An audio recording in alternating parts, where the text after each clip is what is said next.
Muito bem, para a gente dar início aqui a esse momento, eu vou convidar a professora Fernanda, minha amiga, que aceita os meus convites e sempre diz sim para os meus projetos. Então, seja muito bem-vinda, Fernanda. Muito bem-vinda, a Márcia. Hoje estará com a gente traduzindo para algumas pessoas que talvez venham da língua espanhola. Muito obrigada, Márcia, também pelo seu servir. Fernanda, eu deixo com você essa abertura, esse momento. Enquanto isso, eu vou recebendo as pessoas que vão chegando, né, dentro do seu tempo. Eu vou ficar aqui nos bastidores recebendo todo mundo e daqui a pouquinho eu volto aqui, tá bom? Obrigada, Bianca, também pela confiança, né, dos projetos. É sempre uma honra esse sim que eu te dou, que é um sim para minha alma também. Uma noite especial, quando a Bianca me convidou e ficamos falando do que poderíamos trazer nesse bate-papo sistêmico. Então, começo antes de qualquer coisa pedindo para que seja ouvido com bons ouvidos, visto com bons olhos, né? É uma forma de ver, é uma filosofia de vida. Então, a ideia é que seja um bate-papo, que sejam perguntas. Então, para quem está me vendo pela primeira vez, eu sou aqui da Não tem Serra caneca. Gaúcha. Eu tô. Peraí, que tem uns microfones abertos. Eu tô falando aqui da Serra Gaúcha, então, no meio de tudo isso que a natureza se apresenta, essa energia maior que se mostra. Então, a ideia desse bate-papo é que a gente possa expandir o nosso olhar, né? Tomar percepções e, quem sabe, viver tudo isso que se apresenta de um outro lugar. Então, se for possível para cada um de nós, que possamos juntos seguir para esse mais, né? Em nenhum momento é para ser uma verdade absoluta. Então, aberto a perguntas, a questionamentos, a concordo, a não concordo, não vejo assim, tá? Então, eu estou Fernanda, trabalho com terapia, sou empresária, tenho uma casa terapêutica, tenho uma formação também de consteladores aqui no Sul, coordeno e oriento grupos de meditação, grupos de constelação, de expansão de consciência, alguns cursos também na linha de linguagem do corpo, linguagem, todas as nossas formas de fala, né? Não só pela boca, mas também pelo corpo. Márcia, tu vai me dando um sinal se eu estiver falando rápido demais para tradução, tá? Márcia, minha querida colega na Hellinger, já foi minha colega no curso do SAMI. Obrigada. Quando nós nos deparamos com o que se mostra, né? Quais são os pilares da constelação? Acredito que quem está aqui já tem algum contato com constelação, sejam terapeutas, estudantes, tá?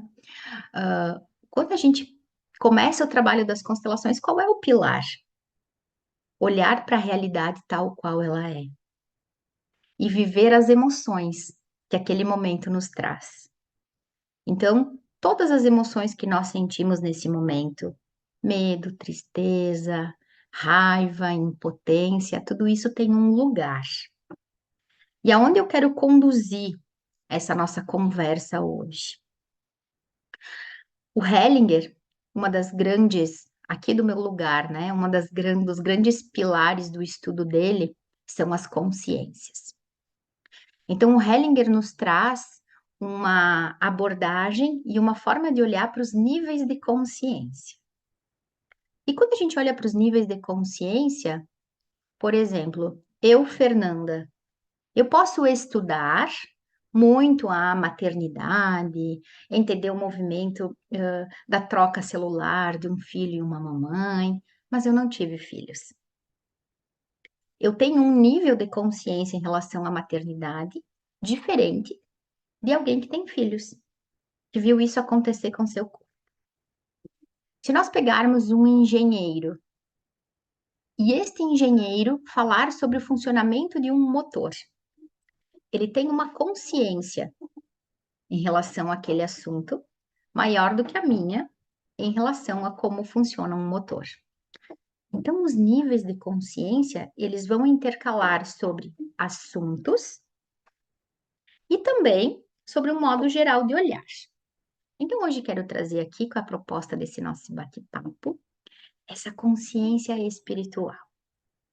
O que é a experiência da espiritualidade para cada um de nós? Qual é a consciência que eu tenho sobre Deus? Eu até trouxe aqui, dependendo do nosso movimento, eu vou ler um trecho para vocês. Das igrejas e seu Deus, onde o Hellinger traz, inclusive para que a gente pense sobre a oração. Ele traz provocações incríveis. O que é para mim Deus? Essa é a primeira pergunta. De que lugar eu olho para esse Deus? Qual é a minha consciência espiritual? Há também pouco tempo atrás se falava sobre a saúde física, a saúde emocional, a saúde psíquica. Com o passar do tempo também se percebeu a saúde financeira, porque quando nós ficamos sem dinheiro, o que acontece conosco? Então, a saúde financeira também é uma saúde. Se a gente está bem financeiramente, a gente tem saúde para seguir. Uma prof que eu amo de paixão, e sei que a Bianca ama ela também, que é a prof. Maria Justina, ela fala: nós temos um órgão que é um órgão vital, o bolso. E hoje também a ciência olha e fala: nós temos uma saúde espiritual. Também é considerada uma saúde, que é a nossa forma de olhar para o todo. E aí, o que a gente vai trilhar um caminho de consciência agora? Todos nós encontramos culpados o tempo todo. Essa é uma consciência. Eu vou usar o termo rasa, mas não é para ser rasa como ruim ou boa. Vamos imaginar que existe um volume. E o meu celular ele vai ter um volume de 1 a 10, onde, em alguns momentos, o volume 1 é mais adequado. Em alguns momentos, eu vou precisar do volume 10. Então, não quer dizer que o 1 seja ruim ou menor, ou que o 10 seja bom e excelente. Cada um é adequado para um momento. Então, existe uma consciência que é uma consciência rasa, pessoal, que é nesse lugar onde eu encontro culpados, que é a nossa boa consciência. Então, nesse lugar, quando nós nos vimos muito pequenos mediante algo, a gente culpa o governo, a gente culpa o show da Madonna, a gente culpa o prefeito, o exército, os bombeiros. E isso é digno, isso faz parte, eu reconheço esta culpa. Nesta consciência, eu também vou perceber que existe uma culpa que eu sinto por estar numa casa segura, com água, luz, e vou ver ali pessoas que não têm essa estrutura, que por alguma razão, por uma força maior, elas perderam aquela estrutura. E aí eu vou entrar numa culpa de poder usufruir a minha cama e a minha casa. E eu reconheço esse lugar dentro de mim. E aí eu vou trazer agora para alinhavar a nossa conversa as ordens da ajuda. A segunda ordem da ajuda diz que nós devemos honrar o destino do outro.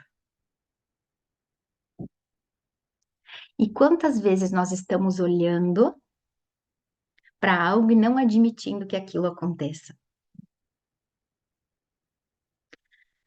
Imaginem o seguinte: vocês já viram um animal, um bichinho de estimação, um gatinho ou uma galinha, né, para quem tem mais animais, lá ter uma ninhada e aquele gatinho ter 4 ou 5 filhotes, e por alguma razão a mamãe gato deita em cima de um filhote e mata ele sufocado? Alguém já ouviu essa história, sim ou não? Sim? Quem tiver com a câmera aí aparecendo pode botar dedinho. Já viu isso? Essa é uma inteligência do campo mórfico. Essa gatinha, ela não fez ultrassom para saber que aquele gatinho tinha um problema de saúde e ele não ia seguir a vida. Há uma inteligência que disse para essa mamãe que alguns filhinhos receberiam mais leite, porque eles teriam condições de seguir a vida, enquanto alguns que têm alguma má formação ou algum destino diferente não vão poder seguir.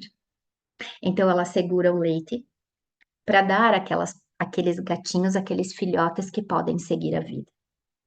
E esse é o arquétipo da mãe natureza. Por alguma razão, uns seguem e outros não.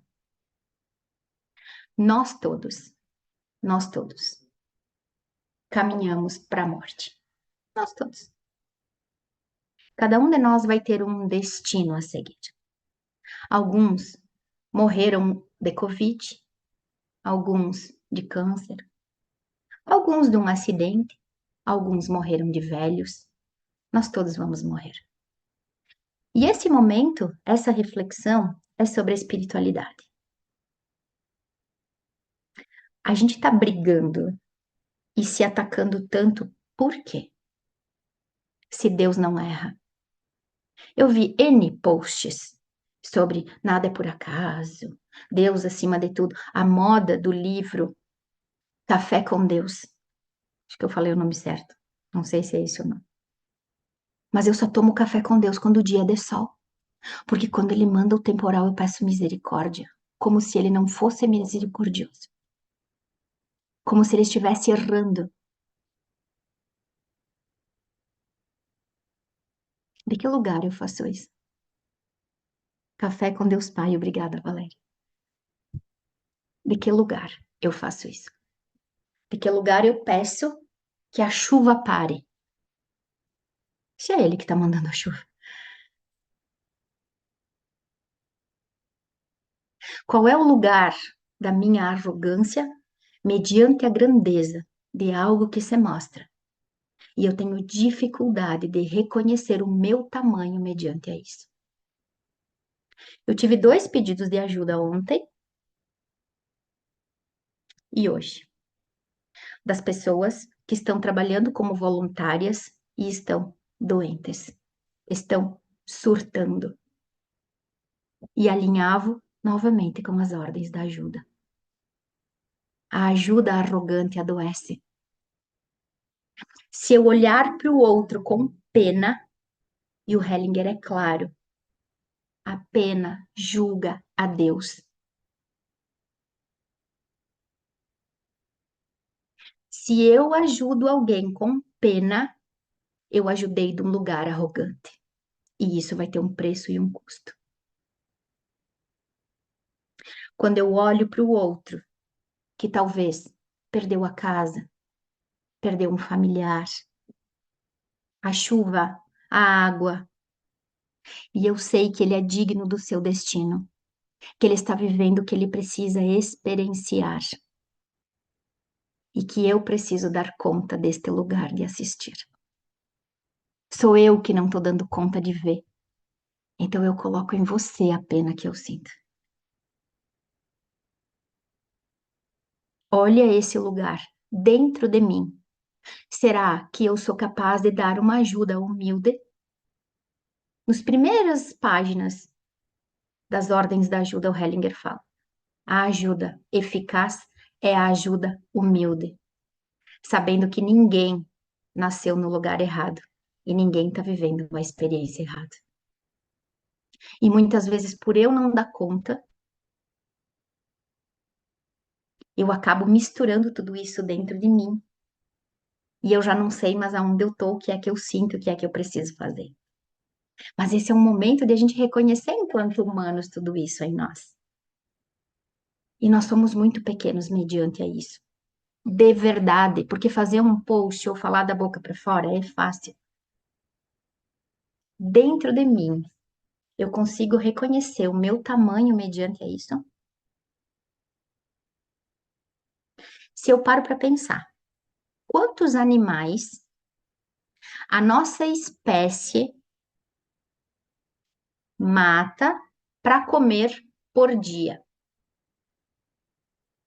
Eu não imagino que número é esse. Não sei se alguém aí imagina. Mas a água e a natureza não pode matar. Esse lugar também é arrogante.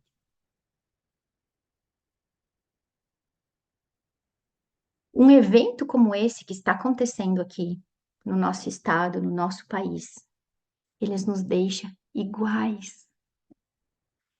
Ou quando você doa um colchão, faz um pix, você vê se essa pessoa votou no mesmo presidente que você, se ela é do mesmo time de futebol que você, se ela é da mesma religião que você. Ninguém perguntou isso. Isso nos deixa iguais. Isso me emociona profundamente. Porque eu não pensei se aquilo que eu dei era para quem concorda comigo, pensa como eu. Eu simplesmente doei. Isso nos tornou iguais. Algo que acontece com isso nos torna iguais. E se eu vivo a culpa de por alguma razão seguir a vida e estar nesse lugar, e quem aqui estuda também psicologia, tem algumas psicólogas aí, o que o Freud chamou de punção de vida e punção de morte. Para onde eu olho? Eu estou olhando para a morte ou eu estou olhando para a vida? Será que eu também queria ter morrido com eles? Será que para ser inocente a minha água também teria que ser, a minha casa também teria que ser levada? Porque aí eu não estou em concordância com a inteligência cósmica. Eu questiono esse Deus que eu convido para tomar café no livro. Que quando acontece alguma coisa eu digo graças a Deus. Quem sou eu para dizer que Deus te abençoe? Porque se eu não disser, ele não abençoa. Esses dias têm sido dias de muita reflexão para mim. Nessa minha caminhada do estudo das constelações, que tem mais de uma década, eu li culpa e inocência.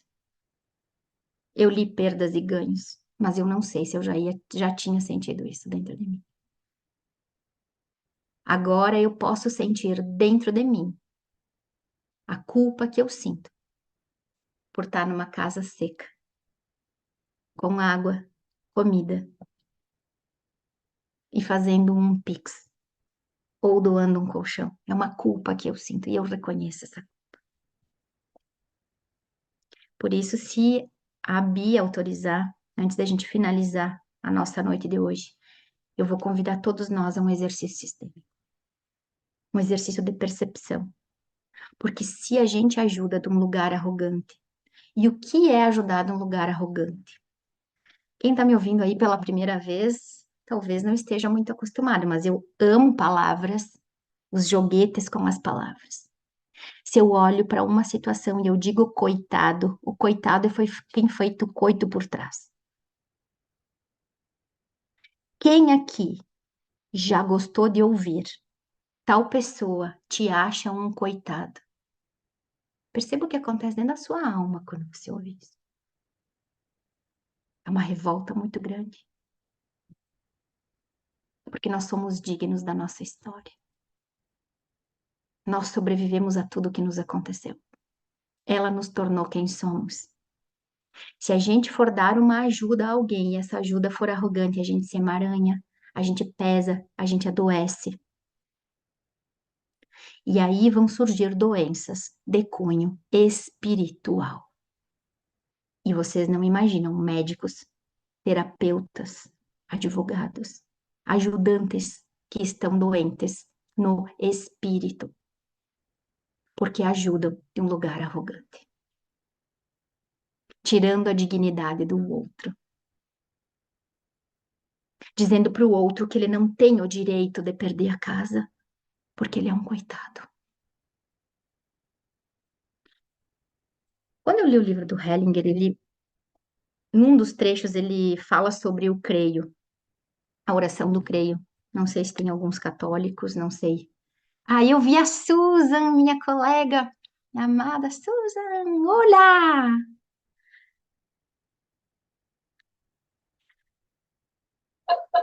Buenas noches. Un placer. Buenas noches. Tem uma parte da oração do creio que aqui o Hellinger fala. Subiu aos céus e está sentado à direita de Deus Pai. O Hellinger disse, a arrogância da oração. Gente, tem muitas pessoas falando de Bert Hellinger sem realmente ler um negócio desse que faz a gente embrulhar.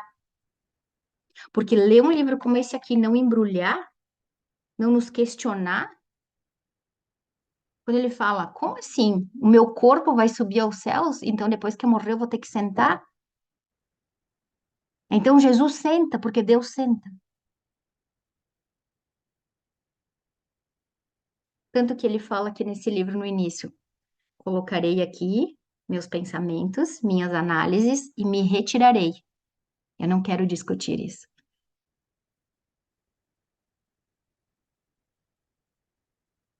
Quem sou eu e de que lugar eu sou quando eu peço que Deus abençoe e que Deus pare a chuva?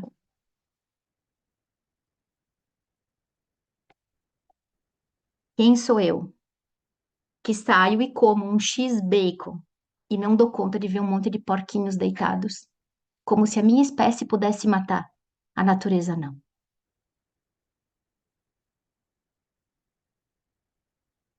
Aonde está esse Deus e essa espiritualidade dentro de mim? Numa verdade na alma, e não num conjunto de crenças. E não que as crenças não sejam importantes e não estejam ali a serviço. Mas de que lugar eu olho para isso? Tanto que aquilo que eu falo pode incomodar, revoltar e embrulhar vocês. Mas quem gosta das constelações precisa olhar para isso. Porque é modinha, porque tá fazendo postzinho e porque é fácil. Agora, a filosofia, tal qual ela é. Mostrar o que não está sendo visto, dizer o que não está sendo dito. É um desafio para muitos, inclusive para mim. Quando a Bianca me convidou para essa live, eu me ajoelhei antes de começar essa aula e pedi para toda a fé que estava aqui atrás me iluminar em cada uma das palavras. Porque o inconsciente coletivo judaico-cristão, o céu é dos bonzinhos. Eu tenho que sofrer com a dor do outro. E não que a gente não tem. Mas quando eu consigo reconhecer que esse outro sou eu. Se eu olho para cá e aqui eu tenho uma pessoa afogada, com a casa inundada, e aqui eu tenho um político, a Madonna, e existe um Deus que criou todos iguais. E eu salvo esses aqui, porque eu sou uma salvadora. Mas eu digo que esse não presta. Como fica esse Deus comigo? Se ele criou esse e esse também, iguais. E ele disse: o sol baterá nos justos e nos injustos. Se eu faço 10 pontos com Deus, porque ajudei alguém aqui, mas falei que o presidente está errado, que o exército não sabe fazer, que a Madonna não devia ter feito o show, eu perco 10. Então eu continuo no zero.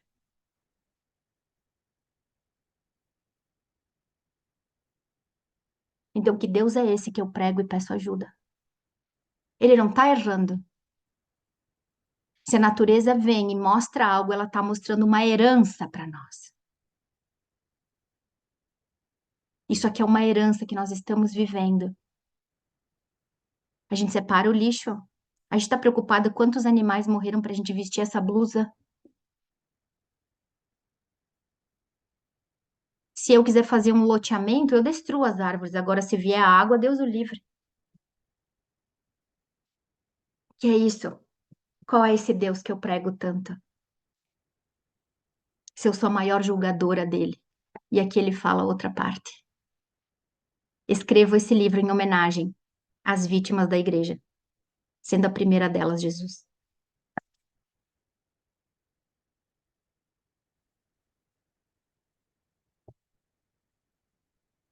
E eu vou falar para vocês, antes de ter lido esse livro, eu achei que sabia alguma coisa sobre o Hellinger. Agora eu tenho certeza que não sei nada. Bi, chuta a bola para ti. Respirem, tomem água, aliviem, porque a gente tá mexendo naquilo que é mais profundo, que é a nossa fé.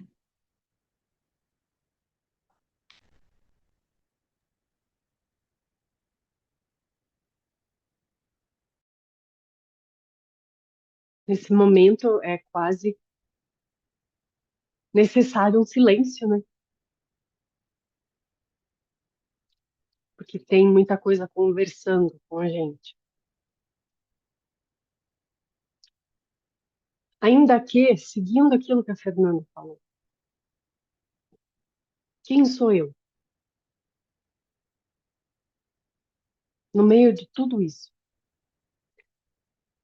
as pessoas que estão sofrendo com algumas tragédias climáticas, e não é só aqui no Brasil, né? É muito engraçado como a gente logo se dispersa e se perde, né? Nós estamos acompanhando uma guerra que a gente não pode comparar a dor e nem as tragédias, mas nós estamos acompanhando uma guerra que também está dizimando casas, estradas, comércios, vidas.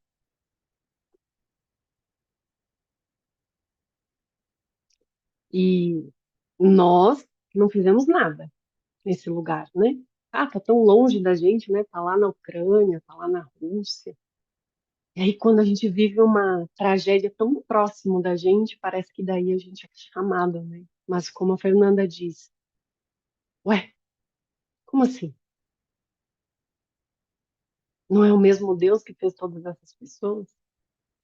Então, a gente volta para nossa insignificância diante do destino, que também faz parte de uma das ordens da ajuda, né? Uma das ordens da ajuda fala do destino. E aqui eu trago de volta vocês para esse lugar, para a sua vida. Tanto se fala nas constelações sobre lealdades, repetições, heranças, contratos, decretos, né? Que nós somos frutos de todas essas gerações que vieram antes e nós olhamos para isso, né? Nas constelações, muito se olha para isso. Ainda que, quem sou eu? Se você já internalizou seu papai e a sua mamãe, Bert levou quase 80 anos, tamanha dificuldade. Mas vamos partir do pressuposto que vocês todos já tomaram pai e mãe. Eu tomei pai e mãe. Eu reconheci que eu recebi a vida do jeito que é, com tudo aquilo que vem de desafio e tudo aquilo que vem de recurso desses meus pais. Eles me deram a vida. E quando você diz isso, querido papai, querida mamãe, obrigado pela vida. Qual vida você se refere? Qual vida? Eu sou, eu estou Fernanda, eu sou, eu estou Bianca. A vida de quem eu me refiro? Quando eu estou olhando para o meu papai e para minha mamãe dizendo obrigado pela vida.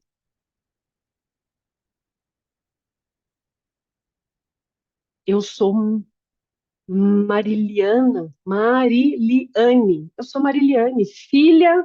Acho tão bonito, né? Quando a gente faz a primeira formação em constelação, ou quando a gente vai estudar filosofia sistêmica. Eu lembro que eu fazia isso, gente, né? Então, eu fiz o primeiro movimento, aí eu tô lá no segundo workshop, ou na minha segunda formação, e a gente tem que se apresentar. E a gente vê muito, e a gente já reconhece que a pessoa é da área sistêmica porque ela fala. Eu estou Bianca, eu sou filha de Ulisses e de Lourdes, como quem quer dizer assim, eu entendi. alguma coisa. Você é isso. E quando isso acabar, o que sobrou de você? Aqui já Bianca, filha de Ulisses e Lourdes, esposa de Alexandre, mãe de fulana, amiga de ciclano. Acabou? Então eu quero despertar você para alguma consciência. E para isso, eu vou compartilhar uma outra tela com vocês. Melhor, não vou compartilhar outra tela. Eu vou tentar fazer vocês visualizarem. Quero que vocês visualizem. Seu pai e sua mãe atrás de você. Seus avós, seus bisavós, seus tataravós. E a vida que veio deles e chegou até você. Esse é teu sistema. Você entendeu isso? Com tudo que é, com todas as informações, com toda a genética, com esses cromossomos. Eu gosto dessa palavra. Quase que como se a gente tirasse um R e virasse um como somos, né? Cromossomos, como somos. E quando eu morrer, quando essa Bianca deixar de existir, onde ela vai? Se o sistema que é esse aqui, é ao qual ela pertence, vamos falar de pertencimento. Eu pertenço a esse sistema. E quando eu morrer, acabou o meu pertencimento? Eu não pertenço mais? Não, nós sabemos que a gente continua pertencendo, que nós continuamos tendo esse lugar nesse sistema. É uma estrutura. E onde estamos nós? Esse corpo tem uma história velha, muito velha. Porque nós recebemos dentro desses 23 cromossomos do papai e 23 cromossomos da mamãe toda uma história que determina uma certa estrutura. A gente fala de proteína, né? De como as proteínas se manifestam através dos nossos genes, como eles são estimulados. Então, tudo isso forma o meu corpo. Conforme ao estímulo da proteína no gene, ou conforme essa proteína o meu nariz fica parecido com o da mamãe ou do papai, né? A cor do olho. Hoje, inclusive, eu estava indo visitar uma amiga e olhando no trânsito, né? Tava um trânsito enorme e aquele semáforo que abre 3 vezes até chegar a sua vez, né? E eu fiquei olhando as pessoas caminhando na rua e me chamou a atenção uma senhora, muito bem vestida, o jeitinho que ela andava. Ela parecia um soldadinho. E aí eu olhei para ela, olhei para uma outra pessoa. As pessoas são diferentes até no jeito de andar. Mas elas têm perna, elas têm braço igual. Mas o jeito de andar define aquela pessoa. E aí eu fiquei pensando, quem é essa pessoa? O que esse corpo está fazendo aí? Então, os nossos genótipos, você sabe o que são genótipos, né? Genótipos são códigos. Códigos que nós recebemos dos nossos, da nossa herança física, esses códigos que vão determinar como é que esse corpinho vai se construir. Então, veja, o papai mandou 23 cromossomos através de uma sementinha. A mamãe mais 23 cromossomos através de uma outra sementinha. E elas se unem e formam uma primeira célula, um serzinho, que depois não vai se multiplicando, as células não começam a se multiplicar. Quando nós recebemos isso é tão perfeito, gente. É tão perfeito. Só que daí, às vezes, nessas multiplicações, tem alguns gatilhos que vão determinar como esses genes vão se modificar. Por isso que às vezes você tem ali, dentro do mesmo sistema familiar, eu saudável e minha irmã, talvez, com alguma limitação. Mas veja, papai e mamãe mandaram o mesmo motor, a mesma arquitetura. O que aconteceu? Que deu tudo certo em alguns aspectos. Mas a minha irmã não. Ela nasceu cega, ela nasceu com limitação para caminhar. E aí eu olho para essa minha irmã, como diz a Fernanda, e falo, ai, coitadinha. Ué, ela recebeu tudo igual. Ela tem tudo que eu tenho. Mas por algum movimento, o estímulo desses genes sofreu algum tipo de mudança. Mas a mudança aconteceu no momento da produção celular, da multiplicação das células. Na base, ela é perfeita, assim como eu. Então, gente, os genótipos são como são. Meu papai e minha mamãe me deram os genótipos, são como são. Os fenótipos, que é como os meus genes se expressam, depende de muitos fatores. Alimentar, ambiental. Então, às vezes, na gestação da minha irmã, a minha mamãe passou por situações diferentes do que na minha gestação. E isso, de alguma forma, alterou algo ali. Ah, coitada da minha irmã, então.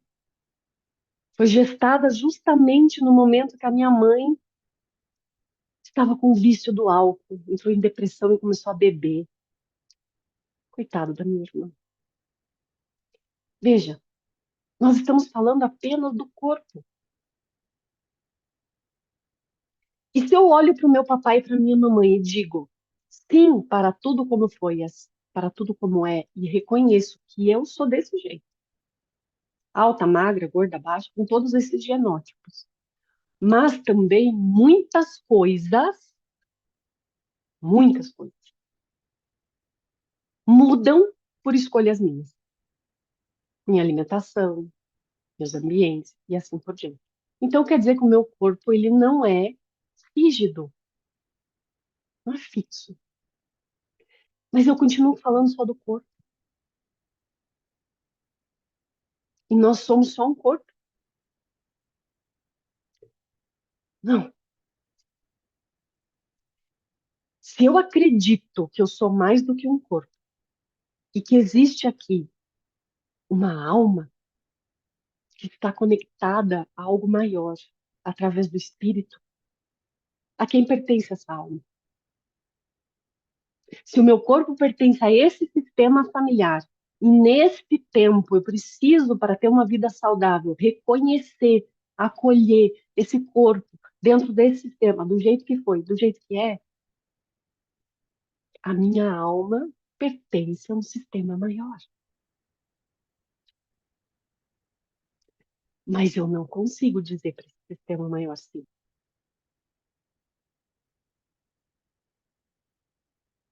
Porque é muito difícil, às vezes, dizer sim para aquilo que nós chamamos de destino e para aquilo que nós chamamos de fenômeno, que eu não consigo explicar. É como a Fernanda disse, né? É fácil eu olhar para a escolha de um político ou a escolha de alguém dizer, bom, ela está pagando o preço pela escolha que ela fez. Sim, nós aprendemos isso, que a tomada de responsabilidade do adulto é eu pago o preço pelas escolhas que eu fiz. Mas se eu não escolhi que a minha casa fosse inundada por um evento climático, se eu não escolhi que uma pessoa atravessasse a rua em alta velocidade e me atropelasse e eu ficasse numa cadeira de rodas, eu consigo dizer sim?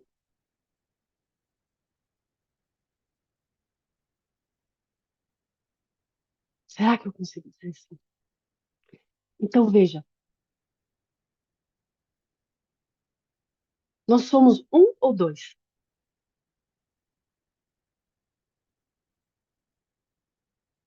Nós somos uma única coisa ou nós somos duas? É como se existisse. essa Bianca aqui, com esse corpo, que ela tomou do papai e da mamãe.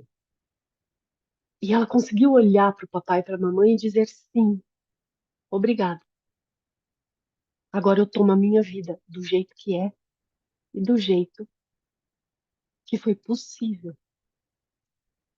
Mas existe uma outra Bianca.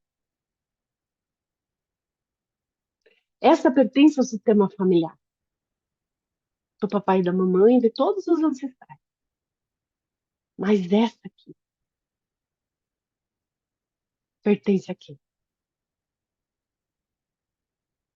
E esta aqui tem um destino. Também não é rígido, mas é um destino. Hoje, inclusive, gente, eu conversava com uma amiga minha sobre algumas coisas financeiras, como disse a Fernanda também, né? E dinheiro, ele tem essa energia. E nós falávamos sobre algumas coisas de dinheiro mesmo, de dizer, nossa, a gente faz tanto, né? E às vezes a gente vê pessoas fazendo tão menos e ficando milionárias, trilionárias. O que é isso? E se de repente eu conseguisse reconhecer que eu vim para ser, como disse a Fernanda, para estar vivendo a experiência de ser Bianca nesse contexto. Não é nesse lugar e nesse momento que eu vou ser milionária. Isso significa que eu não posso ser? Não, não se trata disso. Porque o que a gente aprende com o Bert, que o assentir nos libera. É quando eu olho para o meu papai e para minha mamãe e digo sim, e aí parece que eu não brigo mais com isso, e eu deixo eles em paz e sigo em paz para algo novo. É como se eu me esvaziasse de uma reivindicação e de uma cobrança que me congela para abrir espaço para algo novo nesse corpo. E quando eu digo sim, às vezes, para o meu destino e paro de lutar, às vezes, querendo algo que não é meu nesse momento, também eu me esvazio para que algo novo possa surgir. Gente, eu não sei. Eu só sei que nós estamos vivendo uma era onde finalmente nós estamos começando a entender que existe um fenômeno, que nós somos um fenômeno, que nós conhecemos muito, muito pouco. E querem ter uma ideia do quão pouco nós conhecemos esse fenômeno? Vocês sabem quantos genes nós temos? Quem aqui pode me dizer? Pode até escrever no chat, levantar a mãozinha. Quem sabe quantos genes existem num ser humano? A gente sabe que nós temos 23 cromossomos do papai e 23 cromossomos da mamãe. E os genes estão dentro dos cromossomos, porque eles ativam as características, ativam as informações, enfim. Mas no total, o nosso genoma, vamos lá, quantos genes nós possuímos?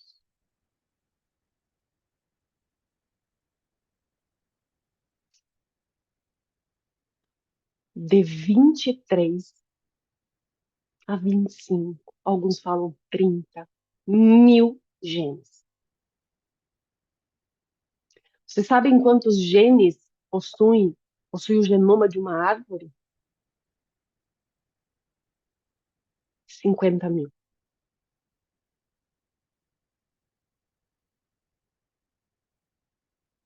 Como diria um professor meu, dorme com essa.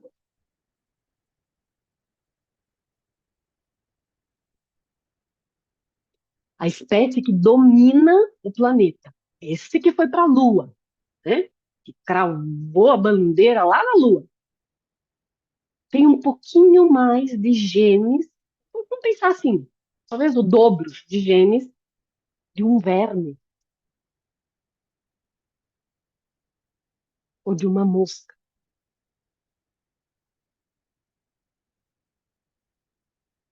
Então, quem somos nós?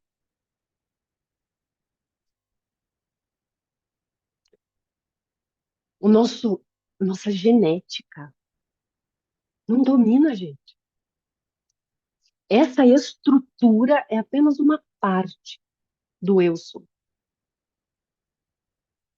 E hoje, graças à epigenética, que epi para cima, graças à epigenética, nós entendemos que existe algo acima da genética. E a epigenética fala da minha individualidade, de como eu transformo os meus genes, como eu experiencio os meus genes a partir de escolhas, de pensamentos, de emoções,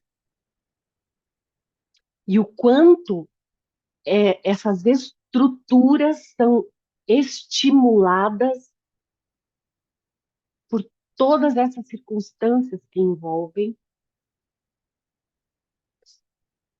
esse holograma aqui, eu não sei o que a gente poderia dizer. Às vezes eu tenho a sensação que nós vivemos uma matrix, que é como se lá do espírito viesse a minha alma, né? Essa conexão, o espírito vem, a minha alma vem, e ela entra nessa matrix aqui. E essa matrix está cheia de códigos, cheio de códigos, assim como num computador. Essa semana mesmo eu estou fazendo um curso de criação de página e coisa assim, curiosa do jeito que eu sou, né? Não vou virar construtora de site, mas tive uma curiosidade. E nesse curso, a professora passou uma listinha de códigos, gente, sério. Assim, umas 50 linhas, número, letra, número, letra, número, letra, símbolo, blá, blá, blá. Você copia aqueles códigos, joga lá no teu sistema, não vou explicar como é que é, mas tipo, no meu site, joguei no meu site, em fração de segundo, criou uma página com cores, com vídeo, com fotos. Criou uma página, gente, com aquela códigos. Sabe código de Matrix? Trrr. Eu copiei aqueles códigos, joguei na página, fez assim, ó, trrr, puf, criou,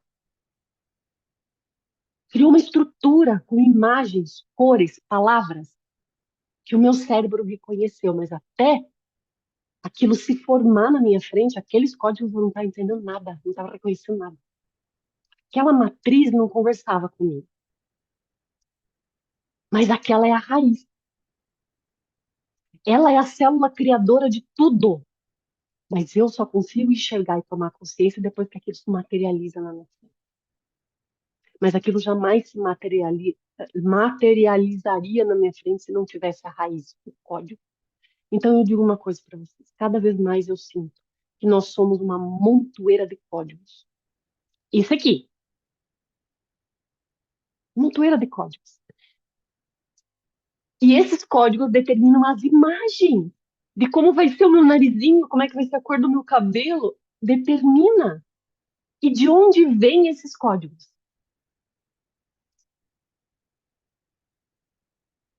De onde vem? E quais são as informações que estão dentro desse código? Hoje nós estamos começando a decifrar essas estruturas. E quando né, especialmente que gosto muito de trabalhar com as constelações estruturais, quando eu vejo essa estrutura projetada como um holograma na frente do cliente, numa plataforma, numa mesa, ou às vezes até com pessoas num campo, é como se de alguma forma a gente enxergasse esses códigos que estão determinando os movimentos, igual uma página. Ela me deu um monte de código e foi assim que se criou a minha página. E são aqueles códigos que estão determinando os emaranhamentos, as interações, as interconexões do meu cliente, as doenças, as dores, as emoções, a partir desses códigos que essa estrutura me mostra. Mas nós sabemos hoje, através das constelações, que provocam movimentos incríveis de mudança e transformação, mas em especial pela própria neurociência, que vem mostrando a neuroplasticidade do nosso cérebro, que nós podemos mudar esses códigos. Quando eu olho para o meu papai e pela minha mamãe e digo assim, agora eu faço diferente, o que isso quer dizer? Como falou lindamente a Fernanda, Se eu falar, agora eu faço diferente, da boca para fora,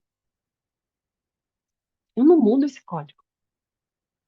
Por isso tem muita gente que faz constelação e fala, esperando o milagre, né? Como se a gente tivesse a capacidade de entrar na mente da pessoa e mudar os códigos lá dentro. Não, é para ela enxergar o livrinho com os códigos e dizer, olha, não quero mais esse arroba aqui. Vou colocar outra coisa no lugar. Isso nós podemos fazer. Mas antes de eu querer construir um código novo, eu tenho que conhecer o meu. Só que muitas vezes a gente está olhando para os códigos dos outros. Às vezes eu olho para os códigos da Fernanda e falo, meu Deus, cara, como é que a Fernanda consegue absorver tão bem as falas do Hellinger? Eu queria esses códigos para mim. Mas para eu ter os códigos da Fernanda, eu tenho que ser a Fernanda, eu tenho que vir daquela estrutura. Eu não posso ser um iPhone se eu nasci um Samsung. Eu não posso querer ser um abacaxi se eu sou um limão. Esses são os meus códigos. O que eu posso mudar é como o limão pode se expressar. Pode ser um limão mais azedo, mais verde, mais amarelinho, mais doce. Mas eu vou continuar sendo essa estrutura. Eu estou me fazendo entender ou Fernanda, vocês vão achar que eu tomei um chazinho da ayahuasca? Eu sou suspeita, né? Porque eu fico hipnotizada na tua fala. Então, deixa que as gurias aí falem. Então, quando nós trabalhamos uma constelação, de certa forma, ainda muito rudimentar, porque, né, nós não chegamos ainda num nível, né? Eu acho que o Hellinger, quando ele olhava para uma estrutura de uma constelação, eu acho que ele via todos esses códigos no peito dele. Porque ele tinha uma profunda conexão com aquilo que eu disse, com a matriz, com a raiz da humanidade, nesse bolsão de códigos. Especialmente porque ele se esvaziava de qualquer estrutura rígida. Ele não pegava um manual para interpretar os códigos, ele olhava para aquele código do jeitinho que ele é. Quando ele se conectava, ele conseguia entrar em contato. Existem estudos, inclusive, gente, que falam do duplo. Vocês já ouviram falar do duplo? O duplo, né? Tem, inclusive, cursos para a gente aprender sobre o duplo. É uma outra forma de falar. É como se existisse a Bianca e essa Bianca aqui, que, que vem de um lugar vazio, do vácuo quântico, onde tudo é, mas vem para cá meio que como entrando numa matrix com esses códigos para viver isso aqui. Mas o meu duplo, ele é feito à imagem e semelhança de Deus, de onipresença, onisciência, onipotência. E eu posso conversar com ele. Eu posso dialogar com essa minha espiritualidade que é perfeita para restaurar. Mas às vezes a gente está tão aterrado. Esses dias a Fernanda falou uma frase que eu amei. A gente está igual cachorro que não larga o osso e não consegue dialogar. E eu acho que Hellinger, ele acessava esse duplo. Ele saía daqui. Ele entrava em contato com o duplo dele. E o duplo dele conversava com o duplo do cliente. E era esse diálogo, onde eu acesso tudo. Quanto mais a gente trabalha, né, Fernanda? Às vezes a gente tem a sensação de que realmente a gente está em outro lugar em relação ao trabalho com as constelações. Mas não é fácil, porque é muito bonito falar das ordens da ajuda, é muito bonito falar das ordens do amor. Mas como a Fernanda disse, isso me toca, porque isso ainda é um desafio para mim, de eu olhar para uma pessoa que está lá no Rio Grande do Sul, passando necessidade, e eu querer ajudar, salvar, fazer um Pix, olhar para essa Matrix, que também tem esse duplo espiritual que está conectado com Deus, que é Deus, mas olhar para uma outra pessoa como um político e dizer assim, não, você não tem duplo. Se tu tiver duplo, provavelmente é duplo do diabo, porque de Deus não é.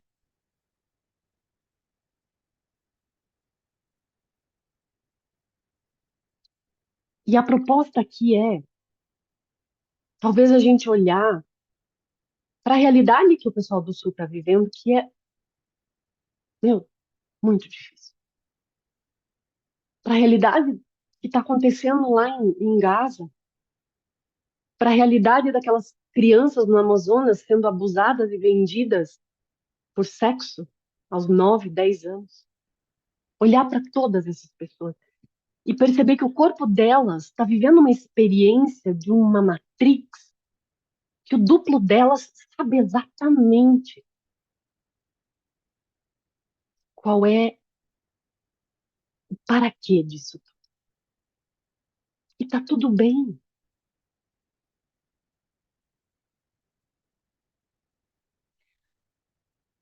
Esses dias eu estava assistindo um seriado na Netflix e recomendo que vocês assistam. É muito importante a gente conhecer a história. Sobre Moisés, o testamento de Moisés. Cara, é tão bonito, assim como foi no The Chosen, perceber que os apóstolos eram humanos. Eram pessoas com conflitos conjugais, com dificuldade, eram pessoas. E aí olhar para a história de Moisés, ele com aquele cajado dele transformando o cajado em cobra, batendo o cajado e abrindo um oceano. Sim, Susan, excelente película. E faz a gente refletir. É real isso? O que que essa pessoa tinha? E aí eu trago isso para minha experiência, e aqui já para finalizar, para a Fernanda trabalhar esse momento que ela preparou. Quando eu conheci as constelações, eu me encantei com esse conhecimento. E quando eu fui tentar colocar em prática, eu entrei em desespero, porque eu tinha tanto conhecimento aqui nessa cabecinha humana, nessa matrix,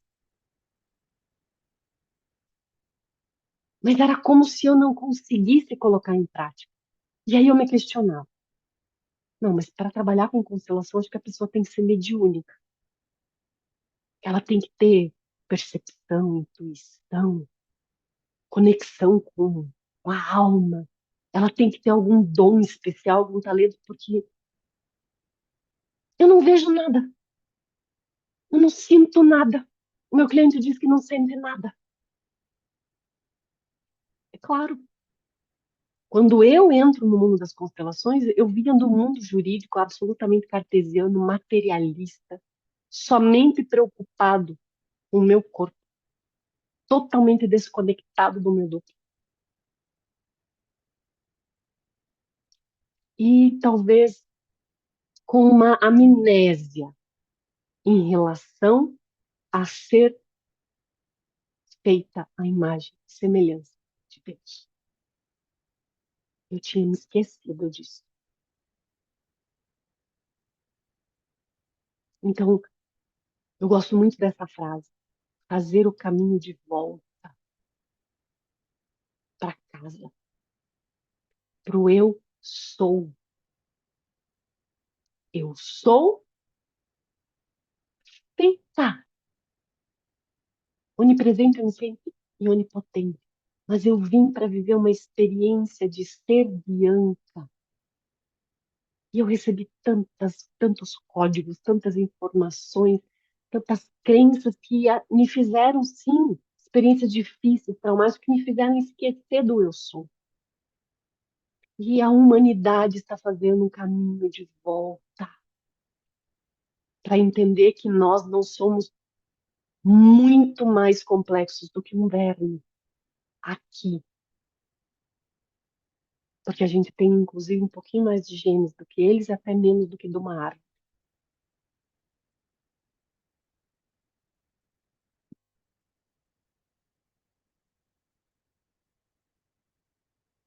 A Fernanda não estava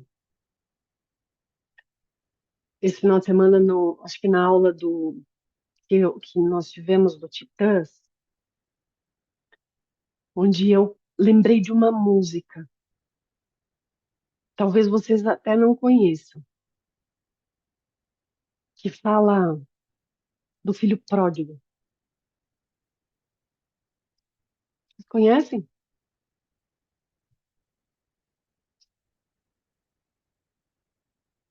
Quero ver se eu acho, para finalizar aqui, a letra dela.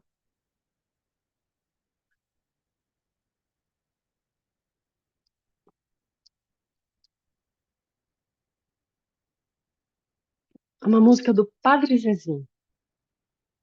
Você lembra, Fernando, o nome dela? Se eu não me engano, é Alô, meu Deus. Presta atenção. Alô, meu Deus. Fazia tanto tempo que eu não mais te procurava. Alô, meu Deus. Senti saudades tuas e acabei voltando aqui. Andei por mil caminhos e como as andorinhas eu vim fazer meu ninho em tua casa e repousar. Embora eu me afastasse e andasse desligado, meu coração cansado resolveu voltar. Eu não me acostumei nas terras onde andei. Eu não me acostumei nas terras onde andei. Alô, meu Deus, fazia tanto tempo que eu não mais te procurava. Alô, meu Deus, senti saudades tuas e acabei voltando aqui. Gastei a minha herança comprando só matéria. Restou-me a esperança de outra vez te encontrar. Voltei arrependido, meu coração ferido, e volto convencido que este é o meu lugar.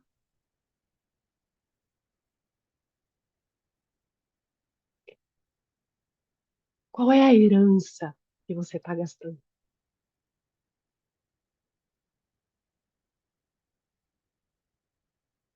É, que a gente possa voltar para o nosso duplo,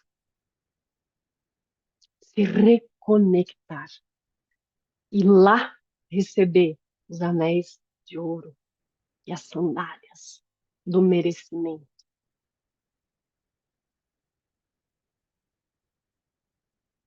Fer, Eu também tenho os códigos que cantam, esses aí eu não tenho, viu? Senão as gurias todas tinham saído da live, se eu fosse cantar. Sempre uma alegria te ouvir, minha amiga. Se todas as relações têm leis básicas, né? Que o Hellinger olhou para as leis da vida, pertencimento, a hierarquia e o equilíbrio. O que está acontecendo agora, se não buscando um equilíbrio, uma compensação, né? Que bom quando a gente pode olhar para tudo com outro olhar, expandindo nossa consciência. Vai existir dor, que é diferente de sofrimento. Reconheço a dor, reconheço minha impotência, reconheço que existe algo maior. e que aqui eu sou pequena, limitada. E aqui do meu lugar, o que é possível para mim fazer? Olhando em direção à vida. A única forma de honrar tudo o que acontece é olhar para frente, é olhar para a vida e dizer o sim. E é na alma, sim, sim, isso está acontecendo. Então, para finalizar, eu vou convidar vocês a um exercício. A constelação para mim é esse movimento corporal, né? Quando nós fizemos movimentos com o nosso corpo, nós produzimos neurotransmissores diferentes. Quando eu mexo o músculo do meu sorriso, meu cérebro recebe informações. Se eu fecho meu rosto, meu cérebro recebe outro tipo de informação. Então, eu sempre convido meus clientes, meus alunos, a fazer um movimento também com o corpo. E para que a gente perceba o que o nosso corpo fala quando isso acontece. Que é o que a gente mais precisa saber. O que meu corpo está sinalizando quando eu faço esse movimento. Quem sentir em fazer, faça. Quem sentir que não, também tá tudo ok, tá? Então eu vou pedir para quem quiser fazer o exercício para que fique em pé.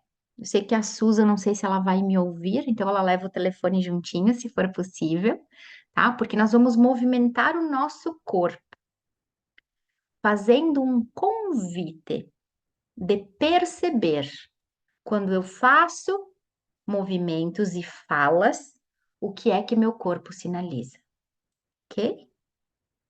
Então, eu vou pedir que fiquem em pé, respirem profundamente e se centrem. Centrem em estar em pé. Perceba como você se sente estando em pé. Para uma prática. Percebe o que o corpo mostra, o que ele sinaliza, como você se sente nesse exercício. Solta todo o ar pela boca. Inspira profundamente pelo nariz. E eu vou pedir que tu permita nesse instante que passe no teu cenário mental, no teu telão, imagens aonde tu percebe que gostaria de ajudar. Quem está aqui nessa nossa região, ou quem é brasileiro, ou quem está longe, né? Tô olhando para uma catástrofe que acontece. Ou talvez você pode trazer para essa tela mental alguém que você gostaria de ajudar. Porque nós vamos fazer um convite de percepção se essa ajuda está saudável ou não. Se realmente é um serviço ou um desserviço. Então, respira profundamente e traga essa imagem na frente dos teus olhos. E perceba o que o corpo te fala, enquanto tu respira. Tu não te apega ao que o corpo mostra, tu apenas observa. É você observando você. O duplo que a Bianca trouxe, né? Eu me observo, o que eu sinto mediante essa ajuda. Respira profundamente. E agora vai trazendo para esse cenário mental as pessoas que por alguma razão perderam suas casas, algumas perderam a vida, outras familiares. E perceba o que o teu corpo mostra. Lembre, sem se apegar, apenas perceba e mantenha a respiração. E quando a natureza se mostra, quem somos nós nesse lugar?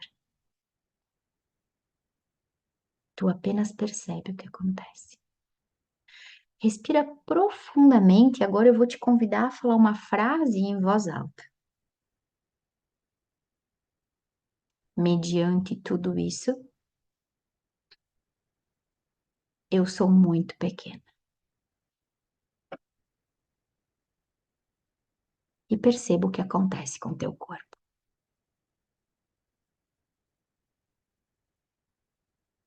Apenas perceba. E nesse instante eu te convido a se ajoelhar no chão. Quem puder, sente sobre os pés, com as pernas dobradas, sente sobre os pés. E deixa tudo isso no teu cenário mental passar. E percebe o que acontece com o teu corpo aí nesse lugar. Mediante tudo isso, eu sou muito pequena. Mais uma vez fale essa frase e perceba o que acontece com o teu corpo. Toma respirações mais profundas. Percebe se é confortável ou desconfortável te dobrar mediante isso. Perceba se o teu corpo permite essa dobra ou se ele já reclama em algum lugar. Os nossos joelhos representam nossa humildade.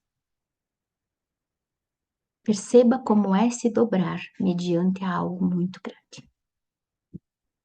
Se dobrar mediante a algo maior. Enquanto tu respira profundamente, percebe o teu corpo. Percebe o que ele sinaliza para ti. E nesse instante tente baixar a cabeça também. Aqui, nesse lugar, eu sou muito pequena. Respira. E sentindo o que sente, percebendo o que percebe. Perceba que efeito tem essa frase agora. É um desafio para mim não poder salvar.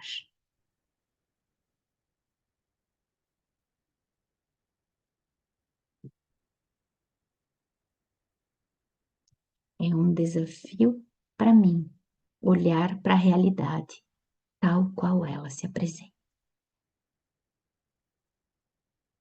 E percebe o que o teu corpo sinaliza.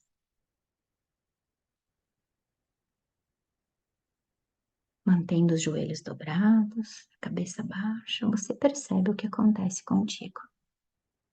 Se é possível, se não é. E lentamente você vai levando a sua cabeça até o chão. Toca a testa no chão. Você vai precisar erguer a sua coluna, erguer um pouco o popô, deixando o peso da coluna cair sobre a tua cabeça. E dizendo: aqui, nesse destino difícil, eu sou muito pequena.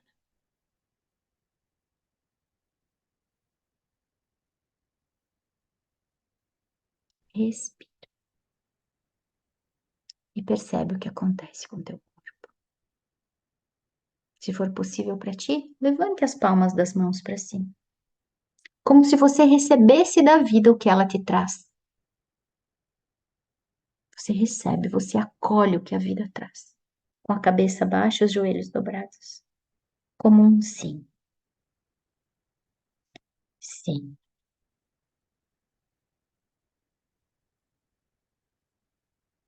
Sim. E respira. Percebendo o que o corpo comunica contigo. E lentamente você volta as palmas das mãos para o chão e empurra o chão para baixo, voltando a sentar sobre os teus pés. Percebendo o que o teu corpo comunica. E você diz que eu possa permanecer no meu lugar e fazer o que é possível para mim, olhando para a vida. E perceba o que o seu corpo comunica.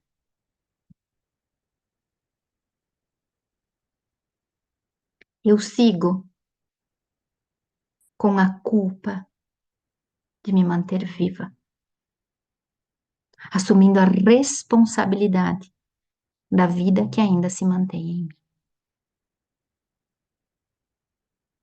Por mais um tempo.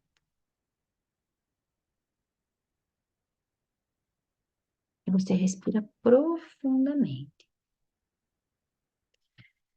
E devagarinho, percebendo o que percebe, sentindo o que sente, você vai voltando para a cadeira, voltando aqui para a câmera, deixando qualquer sensação que chegue chegar. Tem uma frase do Bert Fernanda que diz assim: pena é o que há de mais perigoso. Isso é perigoso quando não suporto a dor do outro e quero ajudá-lo por essa razão. Nesse momento, interfiro, olha, gente, na sua alma. Eu não vou interferir no seu corpo com a minha ajuda. Eu vou interferir na sua alma. Nesse momento, torno-me fraco e necessitado. Quando, no entanto, suporto a sua dor com respeito, eu dedico-me a ele a partir de outra dimensão. Essa dimensão, ao contrário da pena, é uma dimensão de força. Então, eu estou aqui dentro da minha casa seca, segura. Sim, eu vou fazer um pix, mas não por pena, para ajudar o corpo desses seres vivos. Mas mais do que isso, eu vou me ajoelhar e vou fazer uma oração, olhando com respeito e amor para esse destino.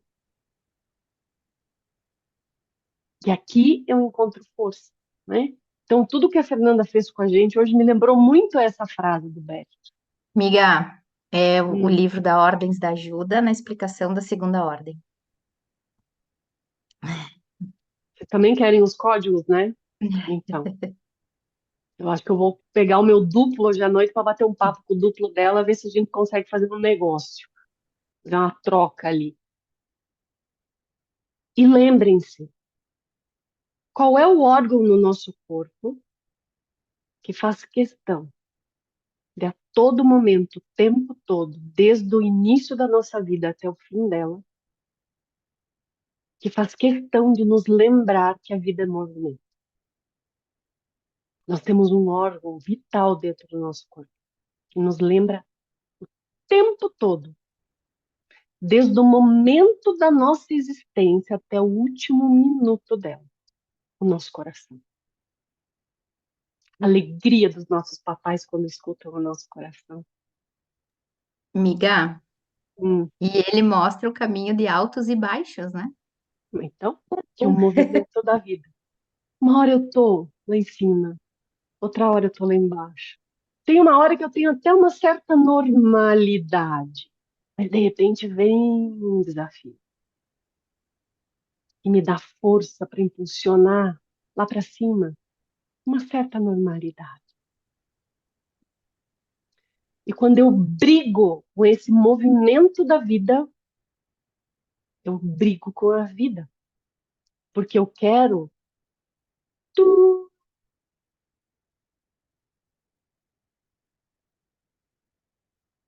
Por isso que Bert diz que a paz pertence aos mortos. E quem busca a paz, de certa forma, busca a morte. Porque a vida é movimento. Esta experiência.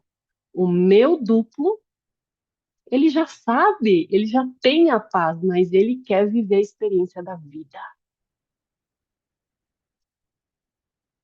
E essa vida tem um coração que me diz todos os dias: é assim. Então, nós estamos vivos. E tudo que tá pronto já tá morto, né? Então, se a natureza vem e diz que essas estradas não são mais assim, é porque precisa de uma outra estrada. E a vida vem e diz assim: agora você não segue mais esse caminho, você cria uma rota nova, rotas alternativas, às vezes mais distantes. E a gente reconhece a dor, reconhece a culpa, reconhece a impotência, vive isso, porque eu preciso viver esse lugar. Depois que eu aqui reconheço que a natureza que destruiu a ponte, que não se eu reconheço, eu vivo essa dor, essa tristeza, essa fragilidade, eu dou um passo para trás e reverencio a vida, que mostra que nada está pronto, que tudo é transitório e que só está pronto que está morto e acabado. Beijo, foi uma alegria. Obrigada, Fer.